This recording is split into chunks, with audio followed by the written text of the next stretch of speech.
وأشهد أن محمدا عبده ورسوله اللهم صل وسلم على سيدنا محمد عبدك ورسولك النبي أما بعد. قال الله تعالى أعوذ بالله من الشيطان الرجيم بسم الله الرحمن الرحيم اقتربت الساعة وانشق القمر وقال عليه الصلاة والسلام من قال لا إله إلا الله في آخر كلامه وجبت له الجنة أو كما قال عليه الصلاة والسلام صدق الله العلي العظيم صدق رسول الله صلى الله عليه وسلم. Alhamdulillah, syukur pada Allah Subhanahu Wa Taala. Kita niat i'tikaf dulu sebab kita duduk dalam masjid. Sahaja aku beriktikaf dalam masjid ini sunat kerana Allah Taala. Dan juga kita niat untuk mendapatkan keredaan Allah melalui pembacaan kitab pada malam ini, dan juga niat untuk hidupkan sunnah Nabi sallallahu alaihi wasallam. Duduk di dalam masjid sunnah, duduk di dalam majlis ilmu di dalam masjid juga adalah sunnah. Mendengarkan berkenaan dengan alamat-alamat tanda kiamat, tanda-tanda kiamat, alamat-alamat kiamat juga adalah sunnah. Jadi ada banyak sunnah yang sedang kita amalkan. Duduk di atas lantai di dalam masjid dalam keadaan mendengar ilmu juga adalah sunnah. Jadi kita niat semua tu supaya Allah Ta'ala beri pahala kepada kita. Sebab dalam hadis ada beritahu, siapa yang menghidupkan sunnah aku, dialah yang cinta kepada aku. Orang yang cinta kepada aku, dia akan bersama denganku di dalam syurga. Dan juga disebutkan dalam hadis, siapa yang pegang teguh dengan sunnah Nabi sallallahu alaihi wasallam di akhir zaman, dia akan mendapat pahala seolah-olah dia mati syahid 100 kali, falahu ajrun mi'ata syahidah. Jadi kita mohon pada Allah dengan sebab kita menghidupkan sunnah di akhir zaman di masjid kita, mudah-mudahan Allah Ta'ala beri kurniaan pahala syahid kepada kita. Baik, kita di muka surat 31, kita masuk bab yang kedua berkenaan 29, betul 31. Bab yang kedua berkenaan dengan kemunculan Dajjal. Itu last bulan Julai hari tu kan, kalau saya tengok rekod saya itu last bulan Julai. Lah ni bulan Ogos, bulan Julai, masuk bab yang kedua berkenaan dengan Dajjal. Baik, pertama sekali, Bismillahirrahmanirrahim. Pertama sekali, Dajjal kita panggil dia sebagai isim mubalaghah. Isim mubalaghah ni ialah kata nama bersangatan. Bersangatan ni maksudnya sangat dengan sesuatu sifat tersebut. Contohnya, sesuatu yang cantik dalam bahasa Arab kita sebut jamal. Kalau sangat cantik kita sebut jamal. Dia ada dia punya sabdu dia. Begitu dalam bahasa Arab, dajjala maksud dia ialah muslihat. Dia bukan tipu. Kalau tipu bahasa Arab disebut kazib. Kazib ataupun kazabah. Kazabah ni tipu. Kalau bersangatan dalam penipuan, kita bubuh sabdu kazab, sangat penipu. Maka ada satu orang dalam sejarah Islam, nama dia Musailamah. Gelaran kepada dia Al-Kazzab. Musailamah yang sangat pembohong besar orang kata. Pasal apa? Sebab selepas Rasulullah meninggal, dia isytiharkan diri dia sebagai Nabi. Selepas Rasulullah SAW meninggal, dia isytihar diri dia sebagai Nabi. Dan ramai orang yang kecewa dengan kewafatan Rasulullah ikut Musailamah ni. Maka mereka ini adalah golongan riddah, golongan murtad yang diperangi oleh Sayyidina Abu Bakar ketika Sayyidina Abu Bakar naik jadi khalifah. Gelaran dia apa? Kazzab. Dia ada sabdu. Macam tadi cantik, jamal jadi jamal. Dia ada sabdu. Itu isim mubalaghah, kata nama bersangatan. Jadi dajjala ni maksudnya muslihat. Kalau tipu kazabah kan? Dajjal ni muslihat. Apa beza muslihat dengan tipu? Tipu ni, bila saya kata hak ni kambing, jadi itu tipu lah. Kalau ada orang percaya ni, dia memang tak cerdik kan. Saya kata ni kambing ni. Cawan tak, ni kambing. Tu kazab, tu tipu. Tapi kalau saya menghiasi cawan ni seperti seekor kambing dan saya letak kat sini, saya tanya, apa rasa ni apa? Sagi ada yang kata kambing, sagi ada yang kata cawan, sagi ada yang kata tak nampak macam kambing, tak nampak macam kawan, tak nampak macam cawan. Dia jadi ikhtilaf. Dia akan menyebabkan semua pekat bergaduh. A ke, B ke, C ke, D ke. Kerja dia apa? Menghiasi saja. Dan menghiasi sesuatu itu sehingga terlihat sesuatu itu tidak seperti hakikatnya. Itu muslihat. Maka Dajjal ialah muslihat. Dalam bahasa Inggeris disebut sebagai deceiver ataupun deception.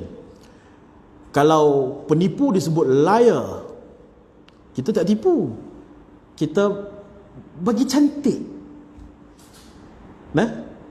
Macam, minta maaf sebutlah, najis. Warna dia macam coklat ni kan. Najis tu, kalau dia bubuh dalam cawan ada tulis aiskrim coklat, lepas tu dia tabuk-tabuk orang kata dia punya bintik-bintik apa semua warna-warni tu. Kalau kita ambil gambar, orang kata aiskrim. Dia itulah Dajjal. Kalau kita bawa depan, tahulah bau dia busuk, bukan aiskrim. Tapi kalau ambil gambar, orang tak tahu kata itu najis. Macam saya pernah tengok satu iklan, dia nak buat iklan makanan.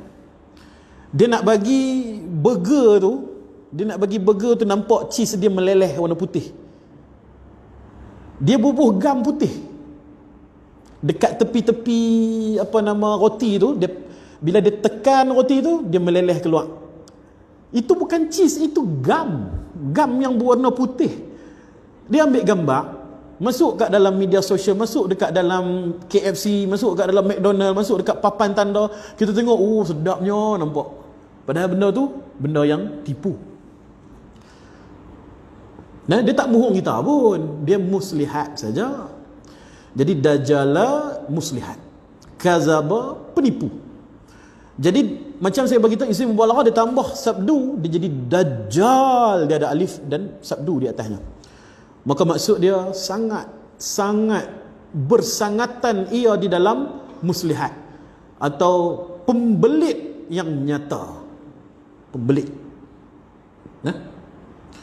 Saya bagi contoh salah satu penipuan Dajjal ataupun salah satu muslihat dan belitan Dajjal, iaitulah duit kertas.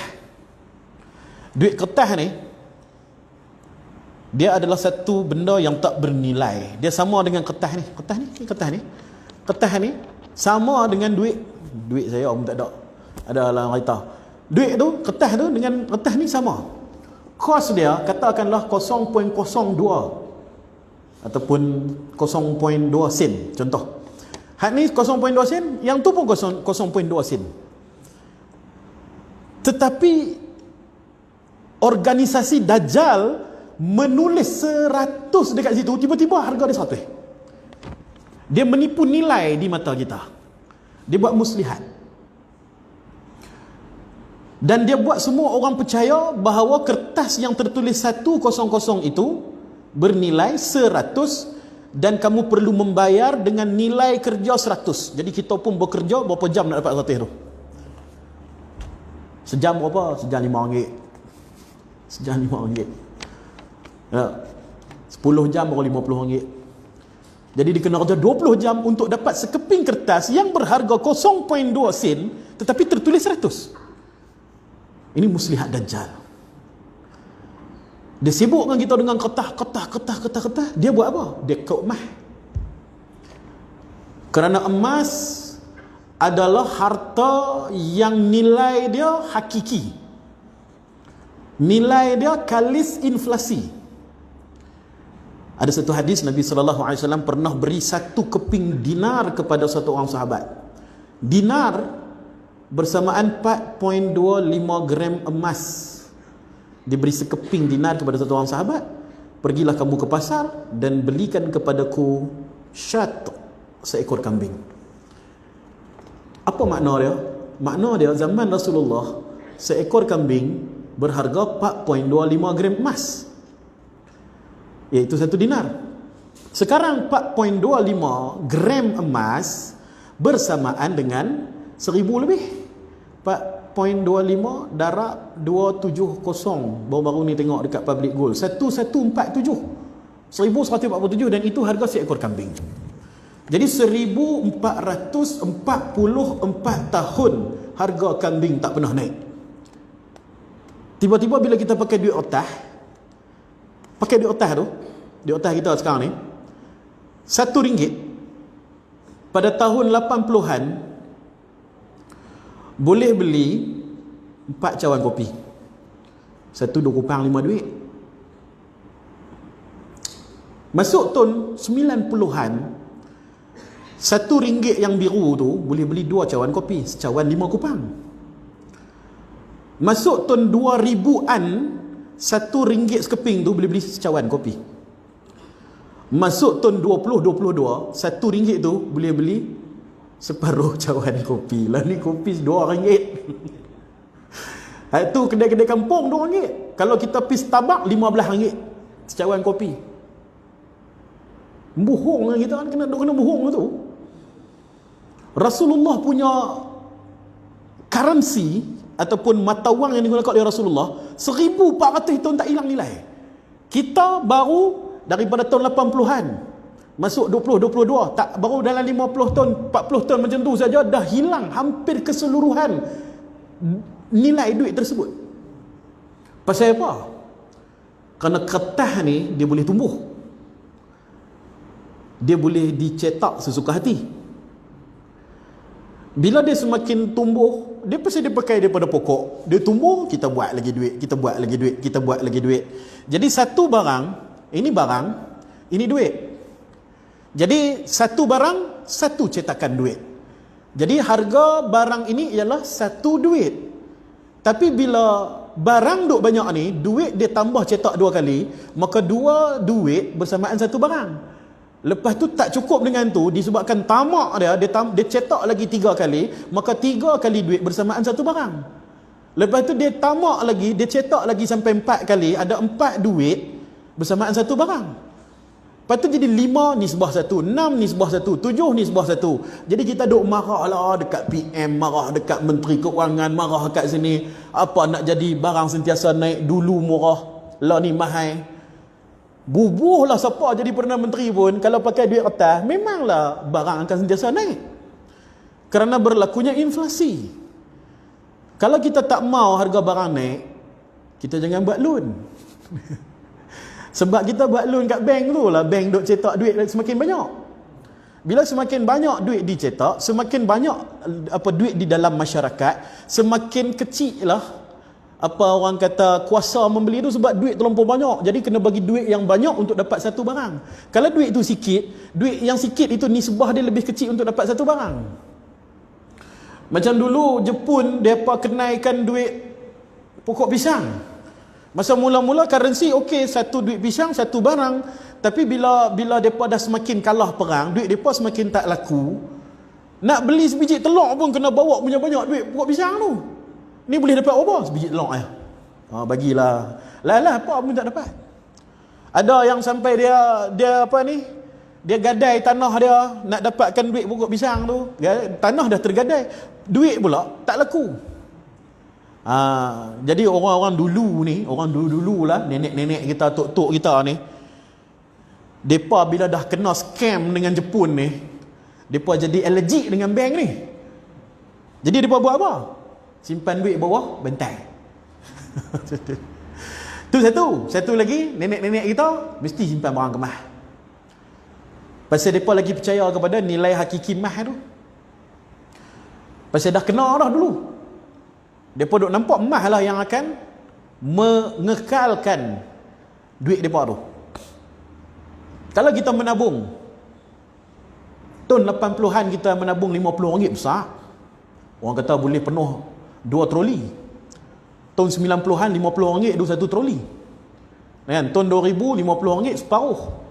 Tahun 2022 RM50 ada 3 barang. Minyak masak aja RM26. Berat. Berapa puluh ringgit dah. Beli 2 barang tu dah RM50 lah. Tak? Jadi kalau kita menabung RM50 tahun 80-an, kita jadi kaya. Simpan. Tahun 2022, RM50 tu hilang. Dia punya nilai dah. Tapi tetap sama 50 tu, sekepin banyak tu juga. Jadi ini adalah satu muslihat yang diwujudkan oleh Dajjal.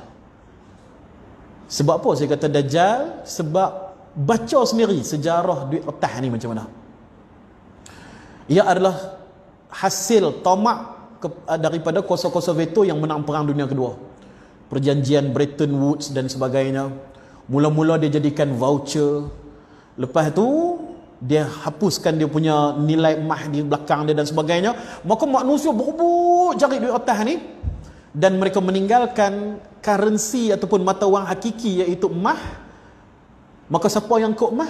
Amerika, Rusia, IMF dan company-company yang terlibat dengan organisasi Yahudi. Mereka ni lah duk kumpul-kumpul emas. Cuba kita bayangkan satu hari nanti sistem duit kertas ni collapse, habis, musnah. Satu keping currency pun tak berlaku. Currency dolar ke, USD ke, Singapore dolar ke, Brunei dolar ke, yuan ke, yen ke, won ke. Won tu duit Korea. Nah, rupiah ke, rupiah duit India, rupiah duit Indonesia, semua tu katakanlah tak laku. Habis satu dunia jatuh miskin. Hang bukan jutawan ke dulu? Betul. Dalam bank duk ada lagi juta, tapi juta tak boleh beli apa. Sebab sistem sudah down. Sistem sudah jatuh, sudah hancur. Tidak ada lagi berlaku pertukaran duit dan sebagainya. Maka masa tu siapa yang kaya? Yang kaya tentulah company-company Yahudi tadi tu. Sebab itulah dalam hadis bagi tahu, apabila Dajjal datang nanti, dia akan bawa segunung roti. Dia akan bawa sungai. Dia akan bawa segunung mah. Sebab masa tu kita simpan kertas. Bila kertas tak boleh pakai, kita pakai duk ligan hak ada mah lah. Jadi Dajjal kata, hampa lepak mai kat aku. Hampa nak bantuan, mai kat aku. Sebelum nak ambil bantuan, kena daftar dulu. Dia sediakan QR code dekat situ. Kita pakai scan lah. Lapak, darurat. Dengan ustaz-ustaz sekali scan. Pasal apa ni ustaz? Darurat. Hifzu nafs, ni kata. Menjaga nyawa itu penting. Dia keluar macam-macam dalil lah. Cerita dia tak faham hadis Nabi. Tidak memahami makna Dajjal yang pembelik tu. Dia duk ingat Dajjal ni buat penipuan direct. Dajjal punya penipuan bukan direct. Dajjal penipuan bersimpang siur. Tunggang terbalik dia punya tipu daya dah ni. Kalau dia punya tipu dia direct, kita tahu dah kita kena tipu. Tapi disebabkan tipu dayanya ini berbentuk muslihat, maka orang yang mengikuti Dajjal, dia akan memujuk diri dia dengan menggunakan dalil ayat Quran dan hadis. Aku tak ikut Dajjal. Ini ada dalil dia ni, dalil darurat, dalil menjaga nyawa, dalil memberi nafkah kepada anak isteri. Takkan aku nak biar mereka ni lapak. Tak apa dah, dia nak main tolong kita. Bukannya dia nak murtadkan kita. Kita bagi makan, dia bagi makan kat kita. Kita bagi makan kat anak kita. Kan bagi makan kat anak wajib. Dia keluar habis segala debat semua dia keluar. Kita kata Dajjal, dia marah balik kat kita. Jadi macam saya habaq tadi, Dajjal dia hias sesuatu benda tu sebagai kambing, dia biar kita berkelahi. Dia duk gelak kat kita. Gelak kat kita.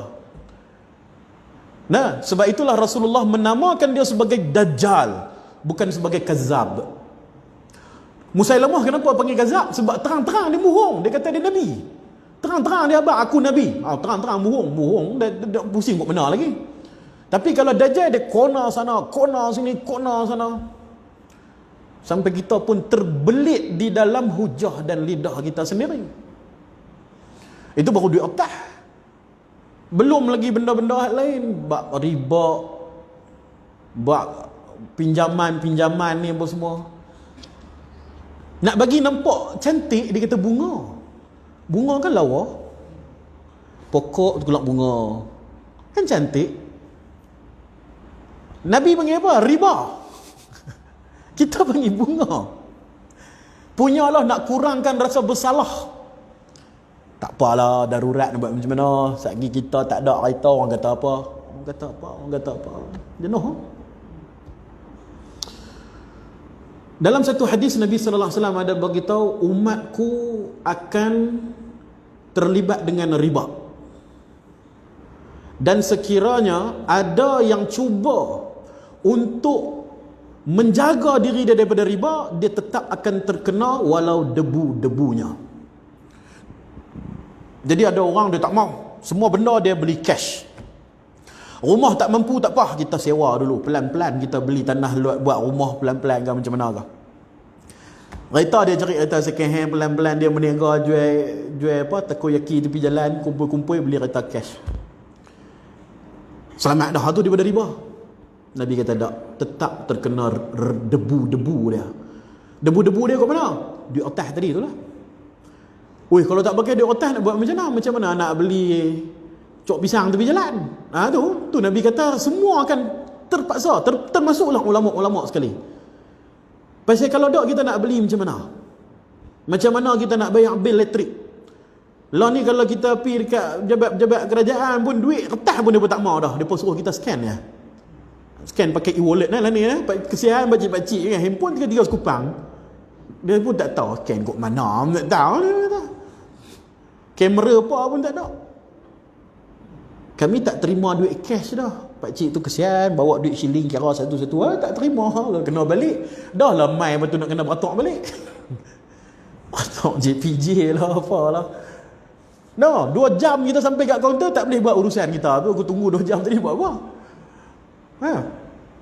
Inilah sistem kekejaman di akhir zaman yang mana nampak macam ia akan memudahkan kita dan sebagainya, tapi ada muslihat yang sangat besar di sebalik dia. Lah ni depa tak mau dah duit otak ni. Pasal apa? Ada satu istilah nama dia hyperinflation. Hyperinflation ni dia punya inflasi terlampau tepu dah duit otak ni. Terlampau tepu dah sebab terlampau ramai yang ambil riba, terlampau ramai yang ambil loan, menyebabkan bank duk cetak duit sampai trilion. Macam mana nak simpan duit trilion? Tuan-tuan kena beli rumah besar mana nak simpan duit trilion ni? Nah, kalau sejuta saja, kalau kita kumpul lah seringgit tu kan, sejuta saja rasanya ni kot, satu kawasan masjid ni sejuta. Kalau 2 juta, 3 juta, satu masjid ni kalau duit RM1 ni kita nak bubuh ada dalam 10 juta, 50 juta kot. Kalau 1 trilion macam mana? Duit lah ni dah sampai trilion tu. Nah, bukan cerita pasal hutang negara. Cerita pasal individu yang mempunyai harta sebanyak trilion. Keluarga Rothschild contohnya, depa punya harta depa trilion. Sampai tak masuklah dalam list billionaire. Pasal apa? Pasal kami trillionaire. Tak masuk list billionaire. Nah, jadi duit terlampau tepu ingat, tak tahu dah nak buhung kat mana lagi. Depa kata tak apa, kita lupuskan duit kertas, ganti dengan digital. Masalah dengan digital ni tuan-tuan, memang betul dia memudahkan kita, tidak berlaku lagi lah rompakan bank apa, perompak main nak rompak bank, masukkan duit dalam guni. Kami mana ada duit? Semua pakai scan lah ni. Tak apa, scan pakai akaun saya. Dia pun scan pakai akaun saya, polis main tangkap dia. Semua ID dia apa semua ada kat polis, pasal dia scan pakai dia punya ni. Kan? Sebab itulah scammer semua duk pakai akaun orang lain. Kan? Dia bubuh lah bila kita buat kuliah macam saya buat live ni, sekali ada kat dalam komen tu, saya tak cukup duit nak bayar duit sewa RM260, tolonglah masuk ke dalam akaun dia. Boh, akaun support tau. Lepas tu kita pun kesian bayar duit dia. Sekali dekat komen tempat ustaz lain dia komen lagi, satu hari dia boleh kutip ribu-ribu ringgit. Senang dia buat duit. Kita duk kesian, duk ingat sungguh kata nak kena halau keluar daripada rumah lah apalah. Padahal jenis malas kerja punya orang duk atas kaki golek-golek, duk masuk dekat dalam live ustaz-ustaz ni semua. Kan duk minta kata dia nak kena keluar daripada rumah sewa lah apalah. Dalam grup saya pun ada itu penuh duk main. Tak kira makcik semua kesian kan. Mana nombor akaun main nak bagi. Kata makcik tu usah bagi, bohong semua ni. Dia pakai DP apa ni, gambar dia tu gambar Allah, dia tulis Allah kan, tubuh gambar Madinah kan. Bila kita kata scam, dia berzikir itu, subhanallah, tak baik bersangka buruk. Dia kata kalau betul hang miskin, pilah minta zakat ke apa ke. Kan kalau betul hang lapak ni dekat masjid-masjid lah ni, depa duk buat apa tu, gerobok rezeki, boleh ambil beras free. Boleh ambil sardin free. Kan kalau betul kata lapak. Ni duk bohong kata 2-3 hari tak makan Malaysia, 2-3 hari tak makan, saya tak percaya lah. Punyalah ramai orang bagi makan free kat luar sana. Di KL tu homeless tu NGO sampai tak larat dia satu hari saja 2-3 NGO mai. Ni nasi ayam, ni nasi tomato, ni nasi biryani. Orang homeless ni makan lagi mewah daripada geng-geng B40. Kalau homeless ni bawah pada B40, tapi dia punya makanan lebih mewah. Tiap-tiap hari makan biryani, tiap-tiap hari makan nasi tomato. NGO dah mai hantar. NGO ni pula dia mai hantar makanan dekat homeless ni semua sebab nak masukkan dalam dia punya persatuan, agenda persatuan dia tu. Nak mohon daripada YB bantuan apa semua. 30% masuk dalam poket. Tak? Jadi terpaksa lah kita belanja depa makan nasi biryani apa semua. Jadi Malaysia ni masalah kebuluran tak ada, insya-Allah. Jadi depa nak bohong kita, depa kata tak ada duit bayar sewa lah, itu jelah. Kalau kata tak ada makan, tanya handuk mana? Duduk kat sini. Masjid terdekat di mana? Masjid kat sini. Cek tengok masjid tu ada beras free, mesti ada kan, insya-Allah. Dia pada buat apa di payuk buntak pun ada apa semua kan. Jadi macam-macam orang duk bohong lah ni. Jadi baik, kembali kepada digital tadi ni, ada satu hadis saya teringat lah. Dajjal ni dalam satu hadis Nabi SAW berkata, Dajjal dia akan datang kepada satu kaum. Dia mengajak kaum tersebut untuk mengikuti dia. Kaum itu ikut dia. Maka mereka diberi kemewahan, diberi keselesaan. Kemudian Dajjal pergi kepada satu kaum lagi dan mengajak untuk mereka mengikut dia. Kaum tersebut menolak dia. Tolak, tak mau ikut. Hang ni Dajjal ni tak mau ikut. Maka Dajjal meninggalkan mereka tanpa berbuat apa-apa. Dajjal tak buat apa kat mereka. Hang tak mau ikut, okey, bye-bye. Dia bye-bye, dia balik. Tapi Nabi SAW beritahu kata apa? Pada malam itu, khazain, dia punya amwal min khazainuha, dia punya harta-harta daripada khazanahnya, kaum tersebut, dia akan keluar, terbang seperti sekawan lebah, dan dia akan mengikuti Dajjal pada malam tersebut ketika kaum itu sedang tidur. Esok pagi kaum itu bangun dan mereka mendapati semua harta mereka sudah hilang. Lah ni habaq mai kat saya, duit ada RM1 kat dalam poket saya ni. Kalau orang mai curi duit saya ni, saya tahu ke tak tahu? Duk dalam poket ni. Orang nak curi duit RM1 saya, mesti tahu ya. Dia kena mai depan ambil. Oh, hang curi duit aku. Tahu. Tapi kalau lah ni ada orang curi RM1 dalam akaun saya tahu tak? Tak tahu. Tak payah curi RM1 sekupang dia curi. Dia curi sekupang Mana saya tahu? Saya tak ingat pun berapa banyak duit dalam akaun saya. Kadang kurang sekupang kita tak perasan. Tapi kalau kurang sekupang tu, dia ambil daripada 30 juta rakyat Malaysia, berapa banyak dia dapat? Dulu kan biasa ada hackers tu, dia menggemparkan Malaysia yang dia curi sekupang ke apa. Kan? Ada seorang hacker tu, dia curi sekupang kot daripada setiap rakyat Malaysia punya akaun ni. Jutawan terus dia. Mana orang sedap kalau sekupang dia curi. Jadi dalam hadis tadi tu, Nabi bagi tahu Dajjal curi duit depa dalam keadaan depa tak sedap, dalam keadaan depa duk lena tu. Bangun pagi, apa pun tak ada. Bangun pagi buka kan, username, password, tengok akaun, kosong. Semalam ada 15,000. Ni bangun pagi kosong. Siapa curi ni? Telefon, bank, tengok, talian busy. Boleh duk ngamuk di Facebook je lah. Facebook pun Dajjal tutup wifi habis, nak menjerit ke mana? Kan? Telefon apa Maxis, telefon Celcom semua dipotong. Kaum tu menolak Dajjal habis, kemudahan ditolak. Kemudahan disekat. Duit-duit mereka, akaun mereka semua kena sekat, mereka punya wifi, internet mereka semua kena sekat. Jadilah mereka satu kaum yang terputus daripada dunia luar. Jadi Dajjal tidak boleh merealisasikan hadis tadi itu kalau tidak berlaku duit digital. Jadi kalau kita ni tak cerdik melihat hadis dengan wakil semasa, kita duk anggap cerita Dajjal ni cerita Harry Potter, jenuh lah. Dajjal mana tu? Awak?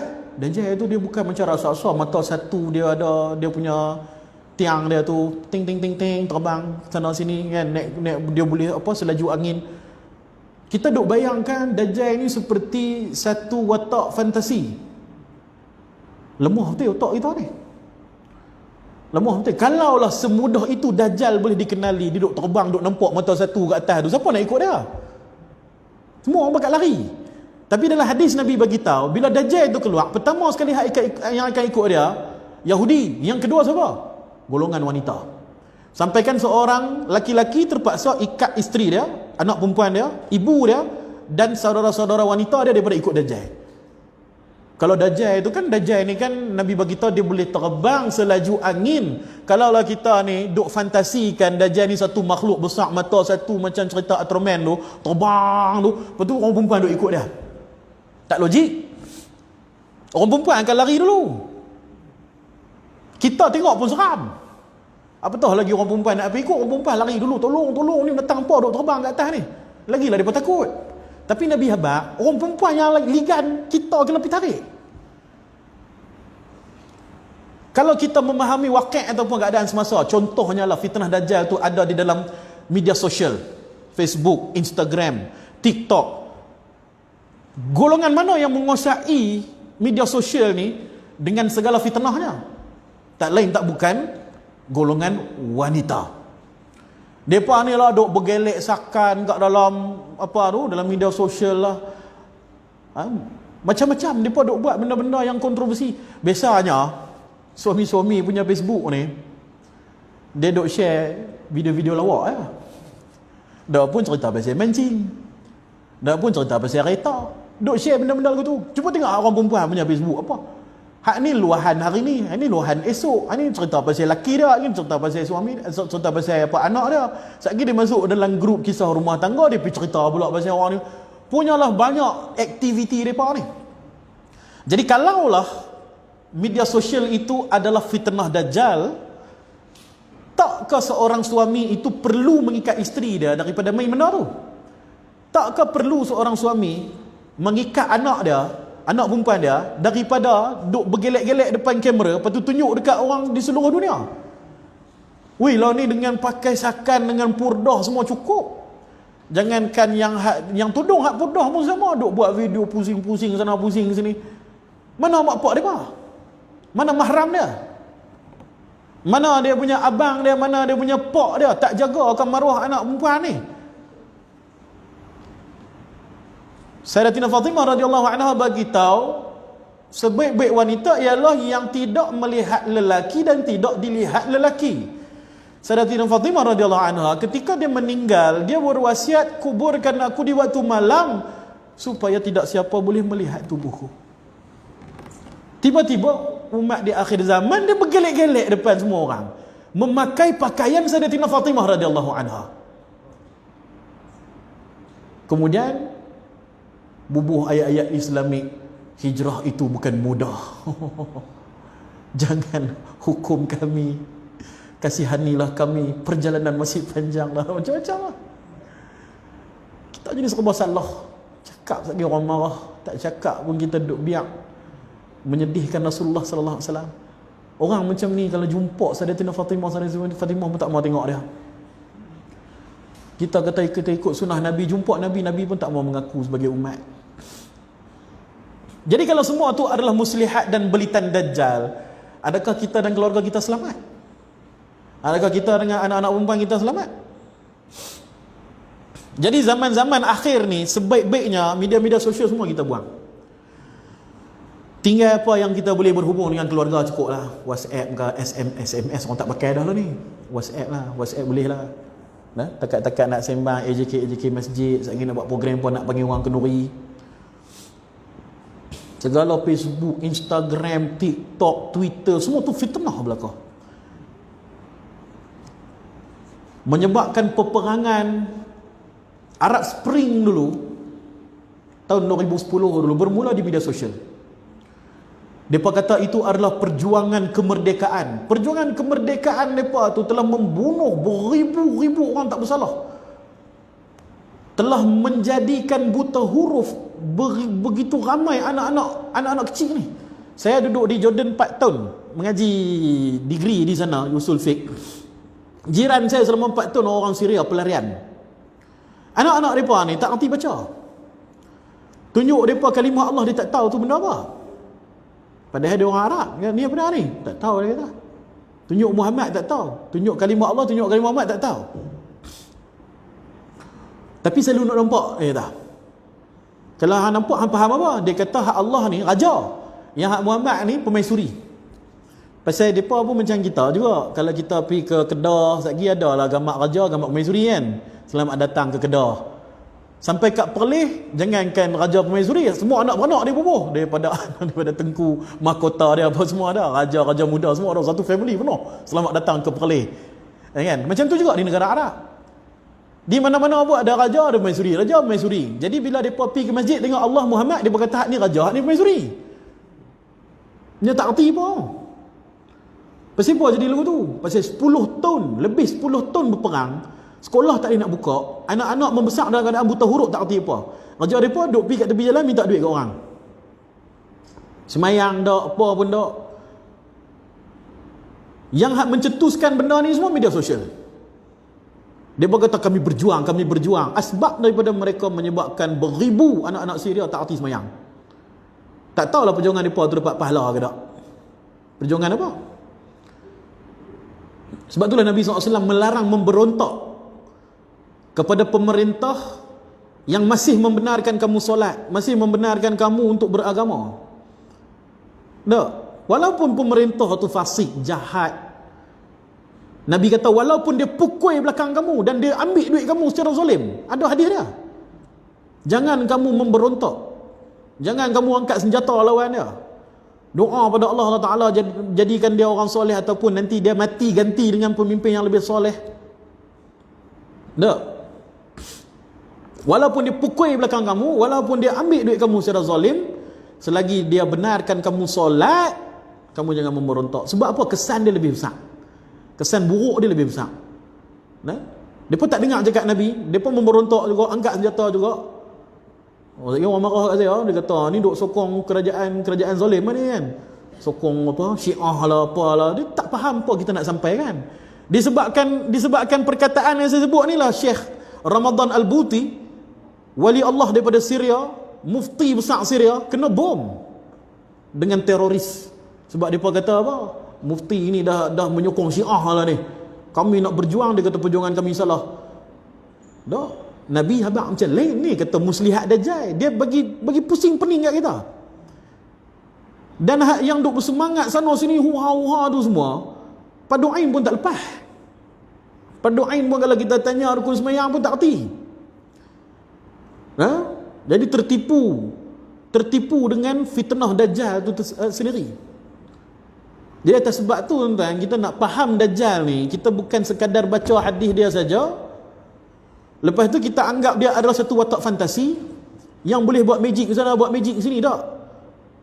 Ulama kata sekarang ini adalah masa untuk kita selarikan hadis-hadis dajjal ini dengan waqi' semasa, dengan apa yang berlaku keadaan semasa ni. Contoh macam dukhan.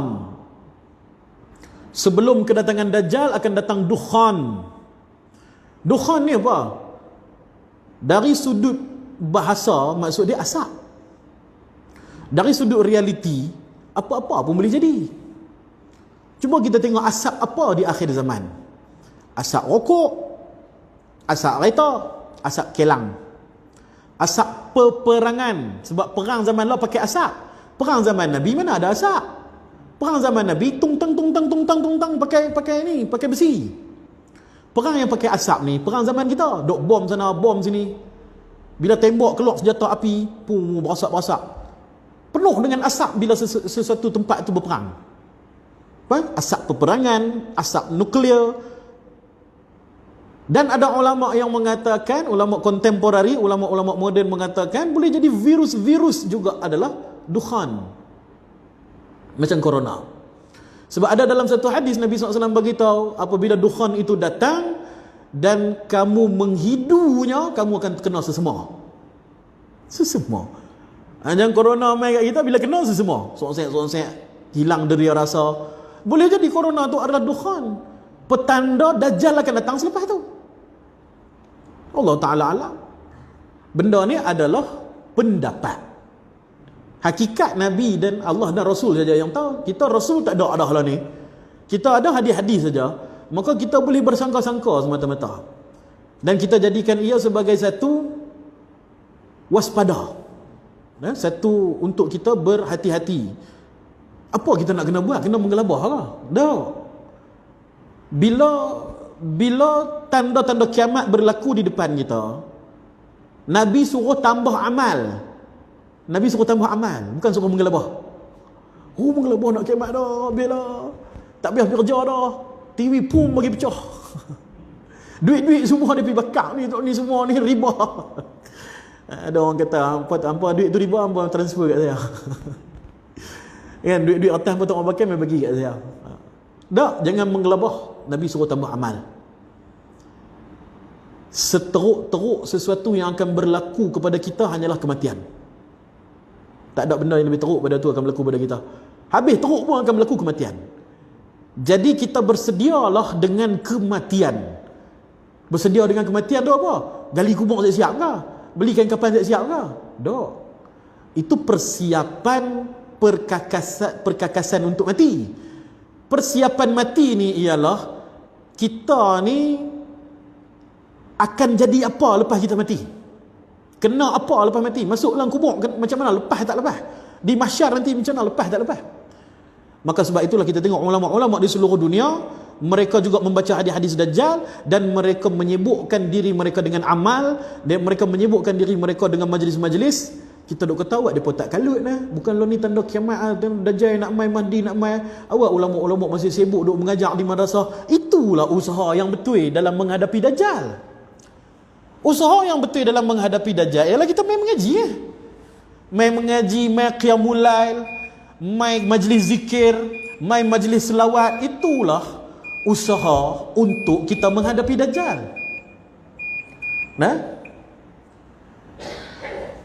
Sebab Dajjal ni dia tak boleh mengapa-apakan kita kalau iman kita kuat, amal kita banyak, hati kita bersih. Dia akan mai kat kita dan dia akan muhung kita bila keinginan nafsu kita ni kuat. Nak kepada kemewahan, ambil riba. Nak kepada keselesaan, kita pun sanggup gadaikan kita punya maruah.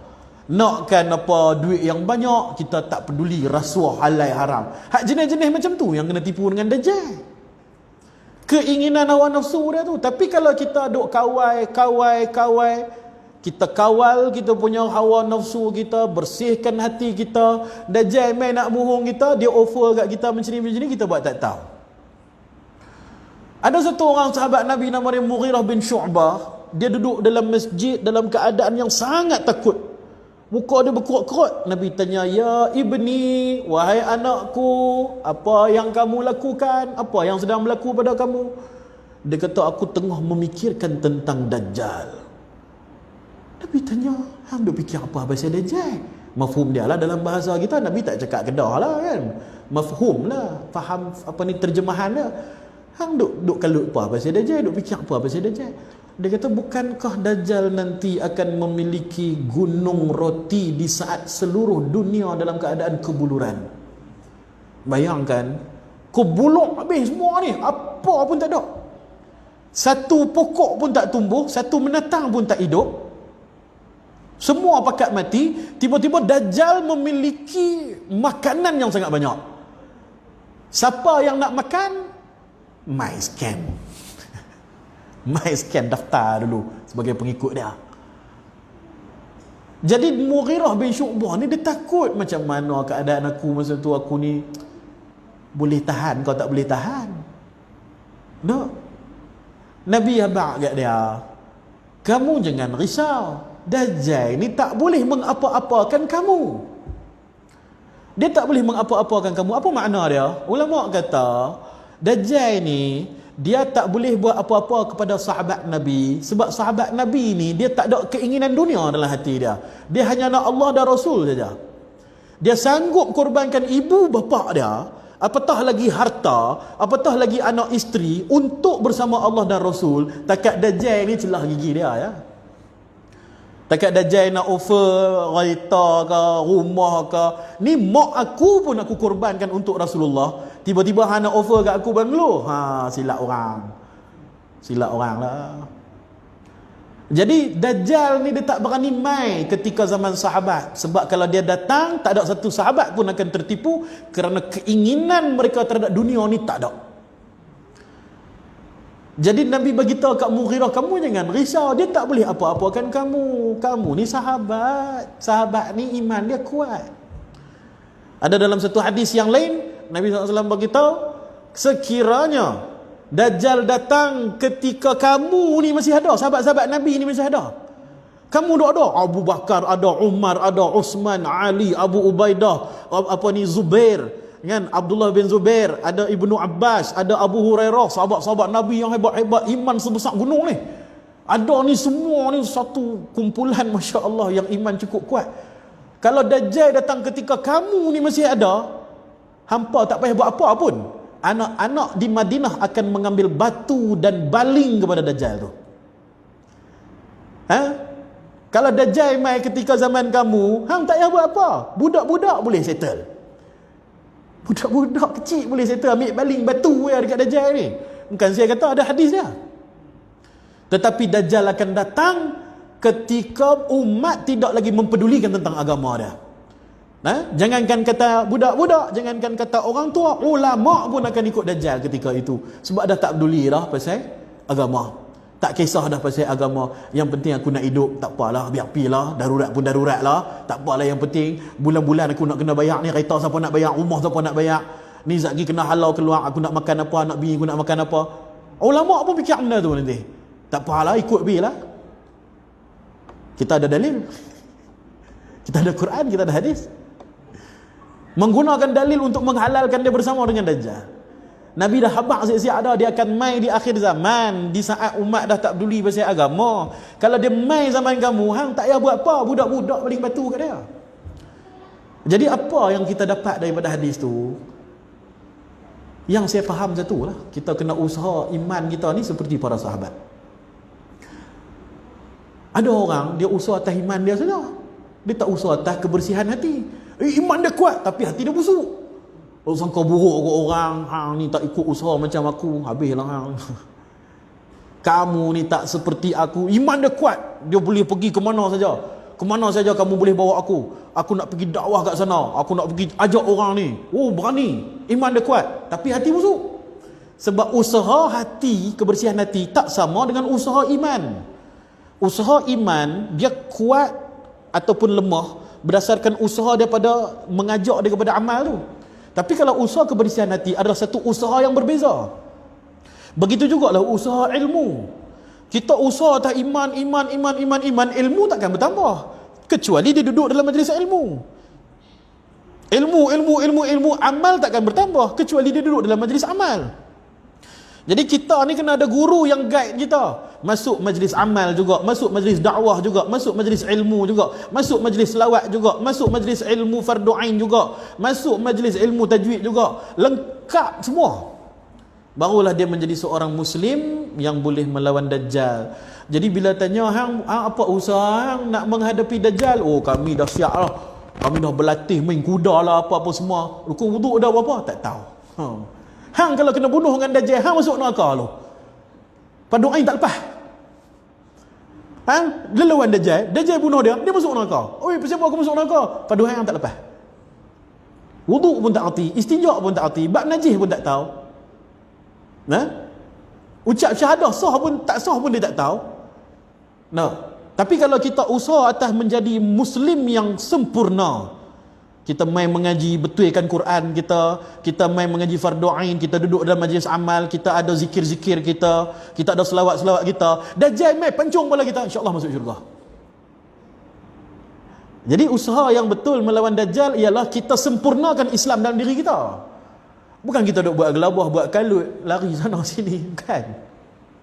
Memang betul ada dalam hadis Nabi sallallahu alaihi wasallam ada bagi tahu harta yang terbaik bagi orang mukmin di akhir zaman ialah dia mencari sebidang tanah yang jauh daripada manusia, yang mana di dalamnya dia membawa ternakannya untuk sebagai sumber makanan, dan di tanah itu ada hujan yang turun sebagai sumber minuman dia. Jadi ada 3 benda Nabi habaq kat situ. Harta yang terbaik bagi umat Islam, harta yang terbaik bagi umat Islam. Dengar betul-betul ini, harta yang terbaik bagi umat Islam. Bukan duit kertas, bukan duit digital, bukan emas juga. Emas ni satu nilai tukaran saja. Nabi habaq yang terbaik ialah sebidang tanah jauh daripada orang. Duduk dekat kaki-kaki bukit ke, duduk kat dalam kebun-kebun ke, dalam dia ada makanan. Kita tanam pokok, tanam ubi kayu, kita tanam pokok-pokok buah, tanam pokok pisang, dan ada sumber air. Kalau ada sungai bagus.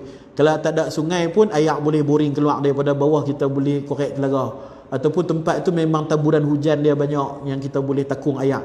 Ya, ada 3. Tanah, makan, minum. Hak ni yang paling berharga sekali di akhir zaman, dan Nabi suruh duduk di situ, beribadatlah kamu sampai datang keputusan Allah untuk menjaga agamamu dan agama keluarga kamu daripada terpengaruh daripada orang-orang di luar sana.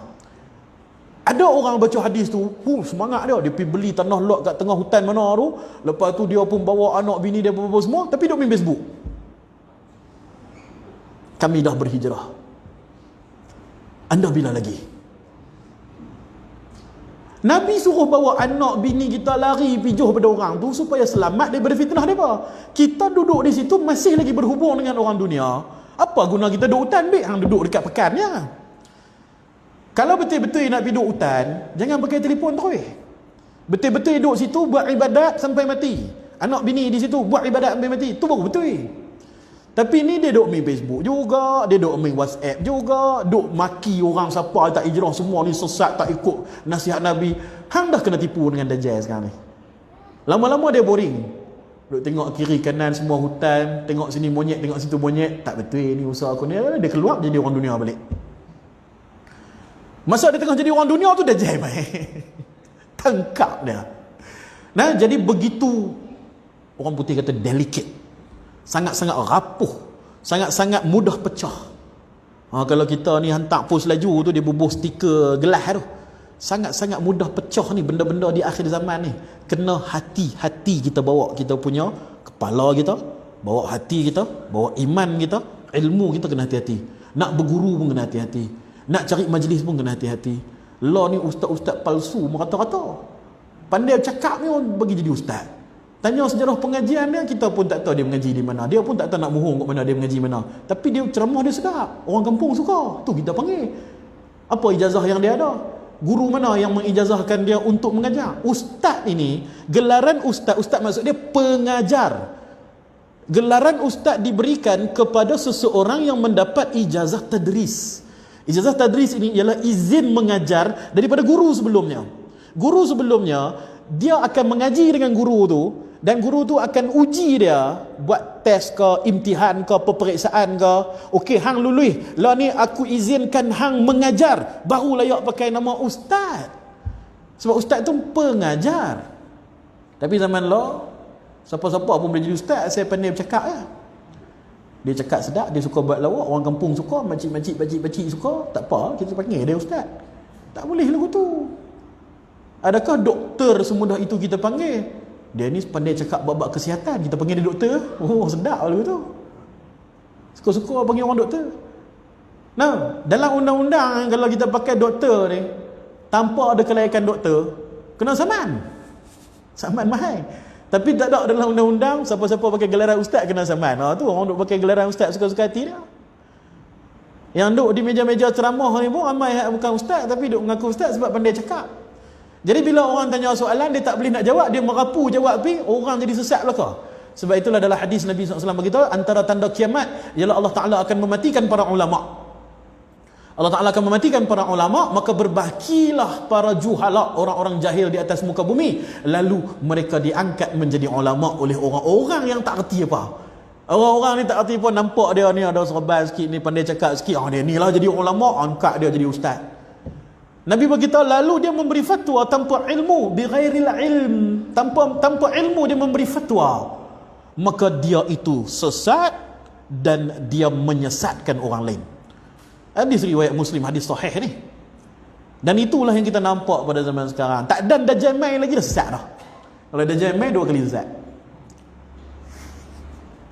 La haula wala quwwata illa billah. Baik, jadi secara ringkasnya, itulah Dajjal. Dia bukan penipu, tapi dia memberi muslihat. Baik, Dajjal ni dia manusia. Dia manusia, dia bukan raksasa. Dia adalah manusia yang berbangsa Bani Israel, beragama Yahudi. Agama Yahudi, Bani Israel. Jadi dia punya orang-orang suruhan dia semuanya Jews, J-E-W. Orang putih panggil J-E-W, Jews. Iaitulah orang-orang Yahudi.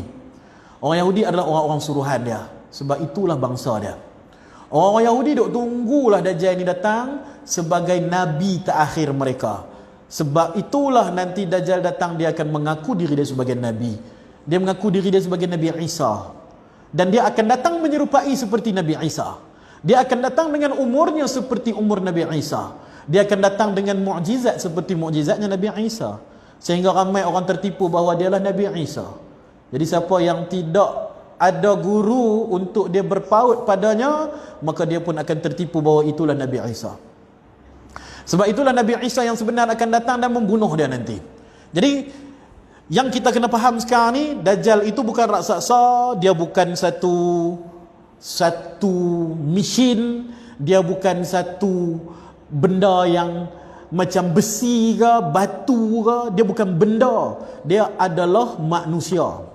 Dia bukan pokok, dia bukan sistem, dia adalah manusia. Dan berbangsa Yahudi. Dia ada mak bapak, tetapi dia mendul. Dia tidak ada zuriat. Berdasarkan sebuah hadis sahih, yang mana Ibnu Sayyad, ada satu orang Bani Israel, orang Yahudi, dia dikatakan masuk Islam, dan orang kata dia ni Dajjal. Dia marah. Dia kata, tidakkah kamu mendengar hadis Nabi bahawa Dajjal itu mandul, sedangkan aku ada anak? Daripada situ kita tahu bahawa Dajjal itu mandul. Jadi Dajjal ni dia tidak ada zuriat, tapi dia ada mak bapak. Baik. Dajjal ini dia ditangguhkan kematiannya. Umurnya panjang, ditangguhkan kematiannya. Tetapi disebabkan dia mempunyai sihir bagi nampak muda, maka dia boleh zahirkan wajah asli dia yang sangat tua, berkedak-kedak tu, dan dia juga boleh zahirkan wajah dia seperti orang muda umur 33 tahun. Dajjal dia cukup suka dengan nombor 33 ni. Sebab nanti dia akan datang dengan umur 33. Kenapa dengan umur 33? Kerana itulah umur Nabi Isa datang ke atas muka bumi. Jadi kod dia duk bagi 33 tu, dia nak abang kata dia lah tu. Dia 33. Sebab Nabi Isa akan mai dengan umur 33, dia pun akan datang dengan umurnya seperti 33. Kalau kita boleh baca ayat pembatas sihir, insya-Allah muka 33 itu akan jadi redat di mata kita sebab kita baca. Kita baca ayat pembatas sihir, insya-Allah kita akan nampak muka dia redat-redat. Sebab dia dah tua sangat dah. Ribuan tahun umur dia. Ribuan tahun umur dia. Daripada zaman Nabi lagi dia duk ada dah. Zaman Nabi dengan kita pun 1400 tahun. Baik. Dia akan datang, kalau mengikut hadis, 40 hari. Ada yang menyebut arba'un sahaja tanpa menyebut hari, tahun ataupun minggu. Tapi dalam hadis yang lain mengatakan 40 itu adalah hari pertama seperti setahun, hari kedua seperti sebulan, hari kedua seperti seminggu, dan hari yang lain-lain seperti hari-hari biasa. Dan satu perkara yang perlu diketahui tentang Dajjal, Nabi menyebut dua istilah, satu Dajjal, satu lagi Dajjalun. Dajjal tadi sahabat, dia adalah isim mubalaghah mufrad untuk satu orang saja. Untuk satu orang. Apabila Nabi menyebut Dajjal, ia merujuk kepada satu orang individu. Nabi menyebut tentang satu orang individu yang pembohong tadi tu. Satu orang saja. Tapi dalam hadis juga ada menyebutkan Dajjalun, ada waw dan nun di hujungnya. Bila ada waw dan nun di hujungnya, dari sudut ilmu nahwu ia disebut sebagai jamak. Jamak ni orang putih panggil plural. Plural ni maksud dia kata ganda, kata banyak, menunjukkan ianya banyak. Nah, jadi bila sebut Dajjalun, dari sudut kaedah bahasa Arab, ia lebih daripada 3 orang. Dan menurut hadis-hadis yang lain yang menyokong kenyataan Dajjalun tadi ini, Nabi menyebutkan Dajjal itu jumlah dia 70 orang. Ada hadis yang mengatakan 30 orang. Ada hadis yang mengatakan 4 daripadanya adalah wanita. Jadi Dajjal perempuan pun ada. Jadi bila kita melihat semua hadis-hadis Dajjal yang ada, kesimpulan yang boleh dibuat ialah Dajjal itu ialah satu organisasi jenayah terancang. Ia adalah satu organisasi. Organisasi ini dia mesti ramai orang. Dan semua itu Nabi gelarkan mereka sebagai Dajjal. Tetapi ia dipimpin oleh satu Dajjal yang mana sebelah mata dia buta. Hak itulah yang ditangguhkan kematian dia. Hak itulah yang hidup sampai beribu tahun tu. Satu tu saja, Dajjal. Yang Dajjalun ni, yang sampai 70 orang ni, hak ni semua umur biasa saja macam kita. 70 tahun, 80 tahun. Tapi ada yang panjang-panjang 100 tahun pun ada. Kalau kita nak pi lebih detail kepada wakil semasa, katakanlah orang-orang Yahudi yang terkenal macam Rothschild, mereka ni umur hampir 100 tahun pun ada. Macam Queen Elizabeth tu, umur dia berapa? Dah macam mayat hidup pun kita tengok dia. Hidup punya panjang. Entah-entah dia tu dah mati, yang duduk dalam dia tu jin. Kita tak tahu. Nah, ataupun Dajjal menggunakan sihir dia untuk bagi umur dia panjang. Untuk bagi dia jasad dia nampak hidup. Mungkin dia salah satu daripada Dajjalun yang disebut dalam hadis. Dajjalun ni umur dia besar saja. Umur 60, 70 tahun, 100 tahun, 150 tahun. Tapi kalau yang Dajjal yang satu tu umur dia panjang. Dia termasuk dalam muntazirun, orang yang diberi penangguhan oleh Allah Subhanahu Wa Taala. Jadi ada satu entiti Dajjal, satu orang saja diketua, dan dia ada satu lagi organisasi Dajjal yang jumlah dia lebih 70 orang. Jadi Dajjal ini memimpin organisasi yang 70 orang ni tadi untuk melakukan kerosakan di seluruh dunia. Kerosakan yang dilakukan oleh 70 Dajjal ini memasuki setiap bidang yang ada di dalam dunia. Dari sudut ekonomi, dari sudut pendidikan, macam Rothschild tadi yang saya bahas tadi tu, dia banyak bahagian banking, bab riba-riba, bab duit otak tu semua ajar dia. Jadi saya punya pendapat sendiri, saya rasa dia pun adalah salah satu daripada 70 Dajjal yang disebutkan oleh Nabi. Kalau dari sudut pendidikan, saya tengok macam keluarga Yahudi nama dia Rockefeller. Rockefeller punya keluarga ni, dia banyak bagi fund di dalam apa ni, benda-benda yang berkaitan dengan pendidikan. Jadi silibus pendidikan dunia ni banyak dia yang pegang. Macam di luar negara lah, macam belah-belah Amerika apa semua, depa duk masukkan silibus pendidikan natural gender. Depa nak bagi budak-budak daripada tadika lagi memahami bahawa jantina itu ada 3. Jantan, betina, unidentified. Tak tahu jantan ke betina. Jantan, betina, jantina. Elok lah tu. Dia nak suntik pemikiran daripada tadika lagi bahawa jantina itu pilihan manusia, bukan pilihan Tuhan. Kamu dah umur sekian-sekian berapa 18 tahun ke atas, kamu boleh mohon nak jadi jantan ke betina kan, dah boleh daftar pada kerajaan. Depa duk buat ni dalam silibus pendidikan apa. Tembus masuk tempat kita, masih lagi kita duk lawan. Tapi negara-negara luar duk ajak dah benda-benda macam tu. Buku-buku teks apa semua, buku-buku membaca yang budak-budak tu, yang ada gambar betul tulisan sikit-sikit tu, dia duk ajak dah. Yang ni ada 2 mak, ni ada 2 bapak.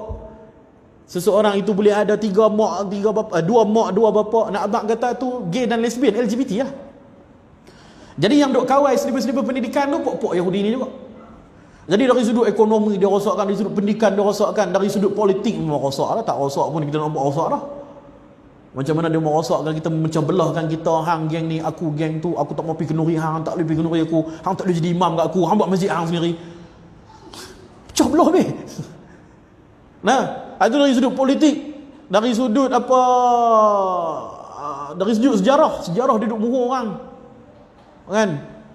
Macam mana depa duk buat filem-filem duk kata Amerika hero, padahal depa penjenayah paling besar sekali.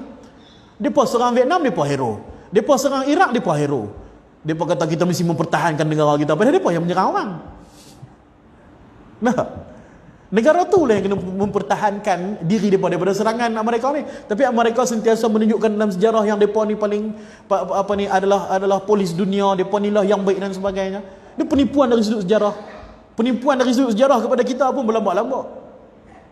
Macam mana dia pemohong kita berkenaan dengan Portugis, berkenaan dengan penjajah. Saya secara jujurnya, saya tak percaya yang kita ni dijajah 400 tahun. Saya tak percaya. Sebab kalau kita tengok penjajahan, futuhat, dalam bahasa Arab dia panggil futuhat.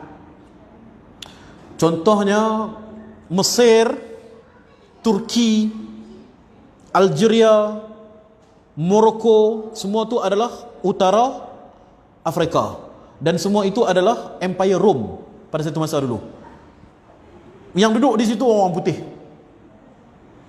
Yang duduk di situ orang putih yang mana mereka membudayakan budaya mereka, pakaian mereka, makanan mereka, bahasa mereka. Bila sahabat-sahabat Nabi datang bersama dengan tentera-tentera kaum muslimin, mereka futuhat, menakluk tempat tu. Apa jadi kat tempat tu? Semua jadi Arab. Pakaian mereka tukar, bahasa mereka tukar, makanan mereka tukar. Pergi ke Mesir, makanan Mesir purba dah tak ada dah. Makanan-makanan Rom dah tak ada dah. Skirt Rom dah tak ada dah. Yang ada abaya, purda, serban, jubah. Makanan pun falafel, shawarma, nasi Arab. Yang tu baru betul penjajahan. Dalam masa beberapa tahun saja tu, dia tukar terus jadi Arab. Bahasa terus jadi Arab Mesir terus. Bahasa asal Mesir ni bahasa Qibti. Tak ada dah. Sepatah haram tu tak bisa dengar. Qibti pun tak tahu benda apa. Yang tu baru betul penaklukan. Kita ni, mereka kata kena jajah dengan orang putih berapa ratus tahun, 400 tahun mereka kata. Tapi kita duk makan nasi lemak, kita duk pakai kain pelikat, tanjak mesti kita pakai. Ada kita breakfast makan roti bakar dengan jam kah? Ada kita malam-malam makan steak kah? Itu baru-baru orang duk buat tu. Kita masih lagi dengan baju Melayu kita. Kita masih lagi dengan kita punya makanan tradisi kita. Kita masih lagi dengan masak lemak kita, masih lagi dengan rendang kita, masih lagi dengan ketupat anyaman kita. Kalau betul dia main jajah kita, semua ni nenek moyang kita semua pakai cakap orang putih mereka. Tapi kita apa, you alright, I love you so strong, apa cakap orang putih apa tak erti kita ni.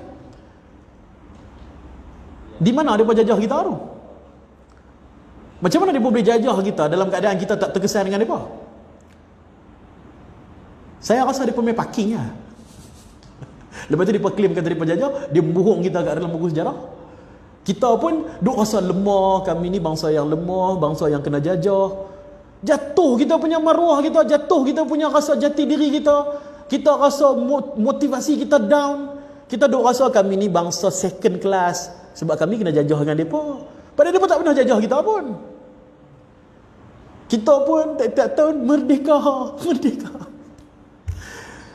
Nah, saya nampak itu satu perancangan jahat nak menjatuhkan motivasi orang Melayu, sebab orang Melayu pernah menjadi bangsa terhebat dunia. Ada satu peta dunia tu, dia buh 4 bangsa utama. Bangsa Melayu salah satu daripada dia. Satu masa dulu bahasa Melayu diiktiraf sebagai lingua franca, iaitu bahasa ekonomi dunia. Orang Cina cakap Melayu, India cakap Melayu, Arab cakap Melayu, orang putih cakap Melayu, satu dunia cakap Melayu. Tiba-tiba kena jajah, kena ini, kena itu. Susah saya nak percaya. Pasal kita duk tengok kena jajah ni macam Mesir. Habis tu clear. Macam Farsi. Depa ni adalah satu empire yang sangat agung. Farsi Empire, Persian Empire, begitu besar megah nama dia. Dengan dia punya pemakaian dia, dengan dia punya tentera gajah dia. Mai Islam saja clear habis semua. Mai Islam tak ada dengar nama Parsi pun semua tak ada. Jadi Kazakhstan, Tajikistan, jadi India, Pakistan, Bangladesh tu semua Parsi belaka tu. Tapi Parsi kita tak dengar dah. Nah, dah jadi bangsa Bangladesh, dah jadi bangsa India, dah jadi bangsa Iran, dah jadi bangsa Kurdistan. Nah, dah jadi Iraq. Makanan pun makanan Parsi yang asli pun kita tak tahu dah. Padahal Empire Parsi itu punyalah besar. Punyalah hebat, punyalah goh. Depa ni lebih hebat daripada Rom. Depa pakai baju besi atas sampai bawah lawan dengan Rom. Rom kalah. Nah. Tapi bila Islam mai, habis semua segala legasi Parsi ni tak ada apa tinggal. Hak tu baru betul jajah. Ni kita kata kita kena jajah 400 tahun, kita duk makan nasi lemak lagi. Kita duk makan ayam masak merah lagi. Kita duk pakai kain pelekat di mana-mana pun. Tang mana kena jajah tu? Tak. Jadi saya susah nak percaya lah. Melainkan mereka ni cuma mai, ada buat perjanjian sikit dengan apa ni, dengan raja-raja kita. Lepas tu mereka main menega. Sebab itulah yang mai tu syarikat. Dia panggil apa? East Indian Company. Dia mai sebagai syarikat. Syarikat dia tu jual beli getah kita, dia jual beli biji timah kita, dia meniaga dengan kita. Kita kata kena jajah. Depa yang tulis sejarah. Kita buat masuk dalam silibus kita. Kita kaji balik semua benda kita kena kaji balik. Kan? Berkenaan dengan perang. Saya dulu masa saya sekolah menengah, dalam buku dia kata Empire Melaka perang dengan Portugis pakai kerih. Saya rasa takkanlah nenek moyang kita ni tak cerdik sampai lagu tu. Depa mai bawa meriam, bawa senapang, bawa semua, nenek moyang kita pakai kerih. Lah ni. Sekurang-kurangnya pakailah panah. Zaman Nabi pun dah ada panah dah. Ini mai pakai kerih macam tak cerdik pun. Macam mana boleh kata kita pakai kerih lawan dengan depa yang pakai senapang? Lepas kita duk kaji, rupa-rupanya kita kenal senapang dulu sebelum depa. Maryam tu dicipta oleh Sultan Muhammad Al-Fatih, kerajaan Turki, dan dia bagi dekat kerajaan Melaka. Dia bagi dekat kerajaan Fatani. Kita ada Maryam kita. Fatani ada Maryam dia. Semua negara-negara Islam diberi hadiah oleh Sultan Muhammad Al-Fatih ni Maryam. Kita ada senapang kita. Tapi dalam buku sejarah kata apa? Pegang kerih. Dia nak abang kata kita ni memang second class lah. Nak abang kata kita ni memang kuno lah, memang tak erti apa lah. Orang main nak tembak kita bawa kerih dulu tu ya. Depa buat cerita mak kilau yang orang nak puji tu pun sama kak. Lawan nak pakai kerih, tembak habis semua, bum lah. Macam tu kak. Orang Melayu tak ada senapang ke? Saya biasa jumpa satu kitab Jawi. Ada satu ulama. Kitab Jawi tu, dalam tu dia ajak buat senapang. Tu kata orang Melayu tak ada senapang. Orang Melayu ada senapang, orang Melayu ada bom, orang Melayu ada mercun. Orang Melayu paling hebat sekali dalam bab buat kapal tu. Kapal hebat ni, kayu-kayu jati, bab kayu-kayu ni kita lah champion. Depa punya kayu bukannya hebat mana pun. Kayu depa lama-lama reput, kayu kita tak reput ambil berapa ratus tahun. Kita bab teknologi besi, teknologi kayu, kita yang paling ke depan. Jadi kita ni satu bangsa yang cukup hebat satu masa dulu. Bila depa mai dia murung kita dari sudut pendidikan, dari sudut sejarah, kita pakai duk ikut je. Tu yang kata Dajjal tu. Kan? Ekonomi dia murung kita, politik dia murung kita, sejarah dia murung kita, pendidikan dia murung kita. Ni semua 70 Dajjal yang Nabi abang tadi tu. Itu pendapat saya. Saya tak kata itu hakikat, tapi saya abang tu pendapat saya. Nah, jadi tu sedikit sebanyak faham Dajjal yang kita kena selarikan dengan wakil semasa. Lepas ni insya-Allah kita baca saja dia punya hadis-hadis dia ni sampailah masuk kepada bab ni lah, bab yang sampai habis dia lah, berkenaan dengan asal usul keluarga dia apa semua. Baik, kita berhenti pada dekat ni dulu. Jazakumullah khair. Terima kasih atas perhatian tuan-tuan semua. Mudah-mudahan Allah Ta'ala bagi faham lah kat kita. Mudah-mudahan Allah Ta'ala bagi faham. Kita berhenti sampai dekat ni dulu. dengan tasbih kafarah dan surah wal asr. Subhanallah bihamdi, subhanakallahumma bihamdika, asyhadu an la ilaha illa anta, astaghfiruka wa atubu ilaik. Bismillahirrahmanirrahim. Innal insana lafi khusr illa alladziina aamanu wa salihati wa tawassaw bil haqqi wa tawassaw bis sabr. Assalamualaikum warahmatullahi taala wabarakatuh.